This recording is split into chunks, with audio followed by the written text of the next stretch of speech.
Hello everyone, welcome to my video lecture series on digital electronics. In today's lecture, we will discuss about the representation of three variable K-map. आज के इस video में हम लोग देखेंगे कि three variable K-map को कैसे रिप्रेजेंट करते हैं। तो सबसे पहले हम लोग देखेंगे कि नंबर ऑफ वेरिएबल्स हमारे पास कितना है, 3 है। ओके, नंबर ऑफ वेरिएबल्स 3 है।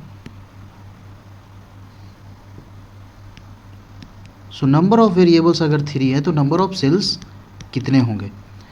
मैंने बताया था कि नंबर ऑफ सेल्स का जो इक्वेशन होता है वो होता है 2 to the power n। सो यहाँ पे n क्या है, n है नंबर ऑफ वेरिएबल। ठीक है, n है नंबर ऑफ वेरिएबल। यहाँ मेरे पास n है 3। So total number of cells जो 3 वेरिएबल में होंगे वो होगा 8। टोटल नंबर ऑफ सेल्स 8 होगा। तो हमें जो के मैप ड्रॉ करना है 3 वेरिएबल का, उसमें नंबर ऑफ सेल्स कितने चाहिए, 8 चाहिए। ठीक है, 8 नंबर ऑफ सेल्स चाहिए और हमारे पास जो वेरिएबल्स हैं वो 3 होना चाहिए। सो लेट अस अज्यूम कि हमारे पास जो वेरिएबल है, एक फंक्शन है y और 3 वेरिएबल है a b c। ठीक है, सो इससे रिलेटेड हमें के मैप ड्रॉ करना है। सो एक के मैप हम लोग ड्रॉ करते हैं जिसमें नंबर ऑफ सेल्स 8 होने चाहिए। ठीक है, नंबर ऑफ सेल्स 8 होना चाहिए। हम लोग ए बी सी जो हमारा इनपुट है, हम लोग यहाँ लिखेंगे ए और यहाँ बी एंड सी। ए की वैल्यू 0 और 1। बी और सी क्या है, देखिए बी सी 2 इनपुट है। सो टोटल कॉम्बिनेशन क्या होगा इसका, 0 0 0 1 1 0 1 1। ये 4 कॉम्बिनेशन हो सकते हैं बी सी का।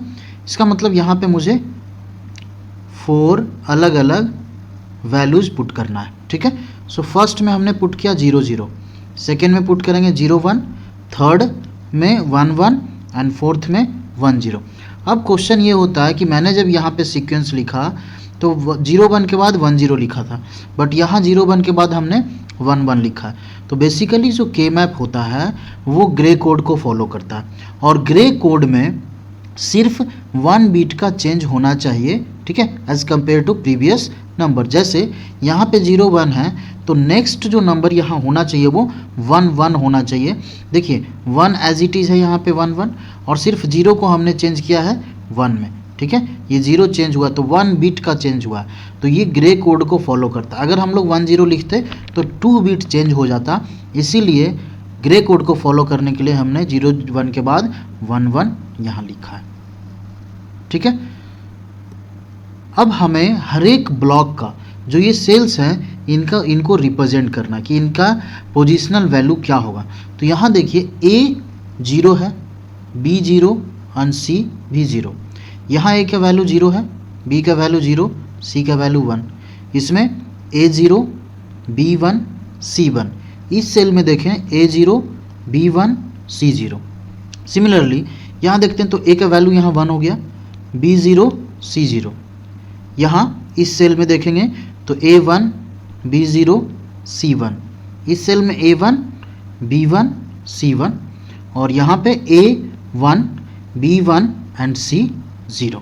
ठीक है, सो हमने सबसे पहले क्या किया, हर एक सेल का उनका पोजिशनल वैल्यू दिया। अब इससे रिलेटेड हम लोग क्या करेंगे, पोजिशनल वैल्यू जो डेसिमल में इसको कन्वर्ट करेंगे। ठीक है, सो इस सेल का सेल नंबर, ये जो सेल है, हम इसका पोजिशनल वैल्यू लिखेंगे। तो इसका पोजिशनल वैल्यू क्या होगा, इसका पोजिशनल वैल्यू 0 हो जाएगा। ये 0 नंबर, ये है 1 नंबर, ये 3 number, this is 2, this is 4, this is 5, then 7 and 6।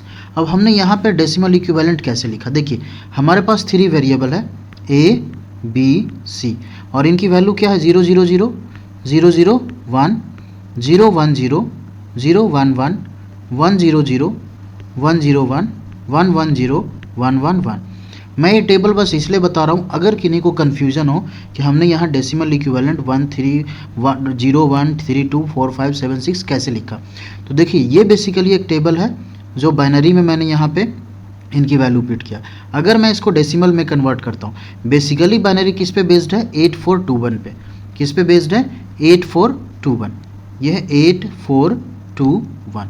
ठीक है, यहाँ नीचे मैं लिख देता हूँ 8421।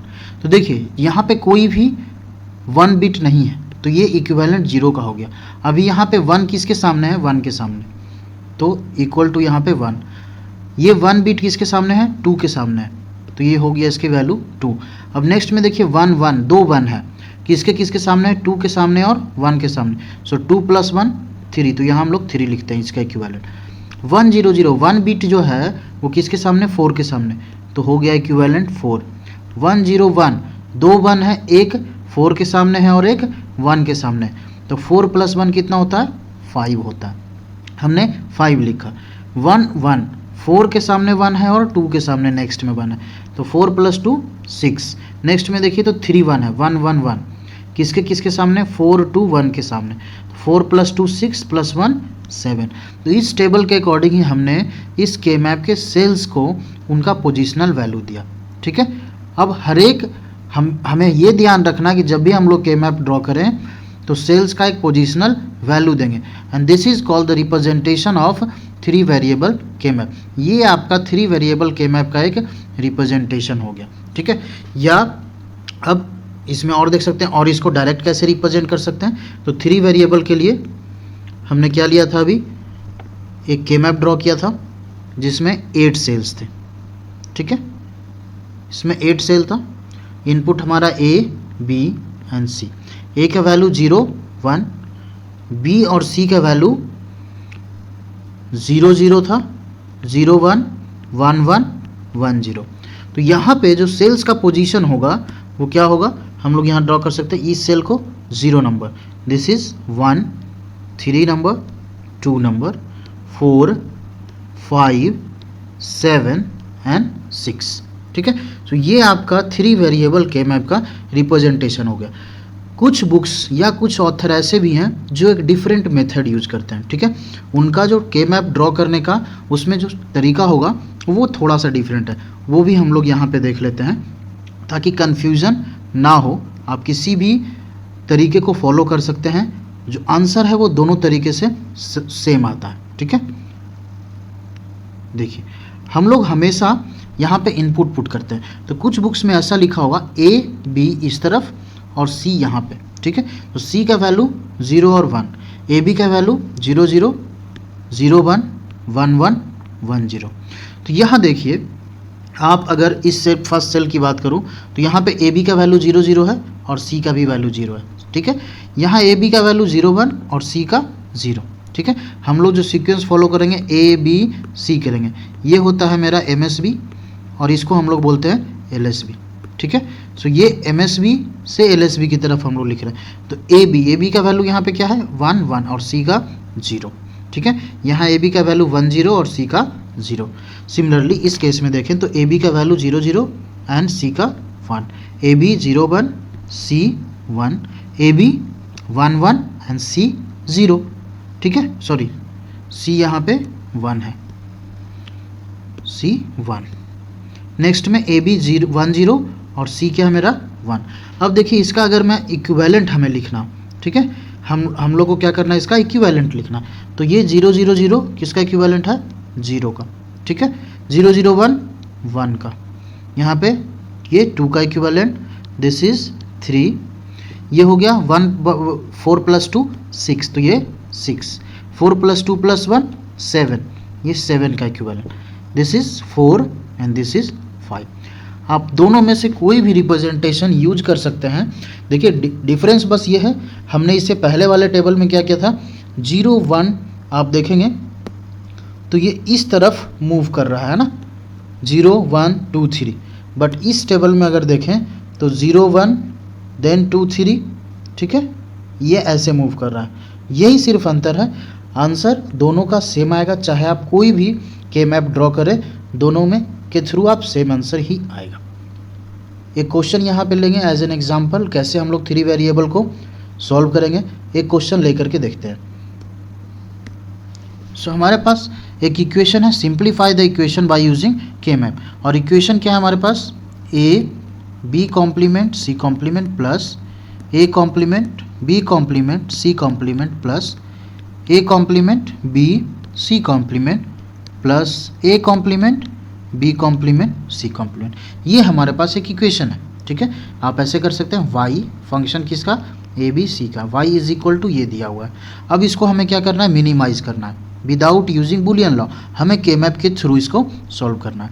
तो सबसे पहले हमें ये फाइंड आउट करना है कि इस इक्वेशन में किन किन सेल्स को एज ए वन ट्रीट किया गया है। ठीक है, तो हम लोग लिख सकते हैं y A B C is equal to, अब देखिए यहाँ पे वन, एक ए का वैल्यू क्या है 1, सो 1 0 0 फर्स्ट वाले में ए का वैल्यू 1 है, बी 0 सी 0, देन 0 0 0, देन 0 1 0, देन 0 0 1। ठीक है, सो हम अब इसको लिख सकते हैं y A B C is equal to summation of m, 1 0 0 क्या होता है 4, this is 0, this is 2 and this is 1। ठीक है, सो अब फाइनल मैं इसको लिख सकता हूँ y A B C is equal to summation of m 0 1 2 4। ठीक है, 0 1 2 4, या इसको इस तरीके से भी लिख सकते हैं y A B C is equal to m0 m1 m2 and m4। ठीक है, इसका मतलब ये है कि सेल नंबर 0 1 2 4 ये एज ए वन ट्रीट किया जा रहा है। तो हमें क्या करना है, सबसे पहले ड्रॉ करना है के मैप, और के मैप कितने वेरिएबल का है, 3 वेरिएबल का है। ठीक है, तो नंबर ऑफ सेल्स कितने होंगे, 8 होगा, नंबर ऑफ सेल्स होगा 8, और हमारे पास जो इनपुट वैल्यू है वो क्या है, ए बी सी, 8 सेल्स हमने ड्रॉ किया,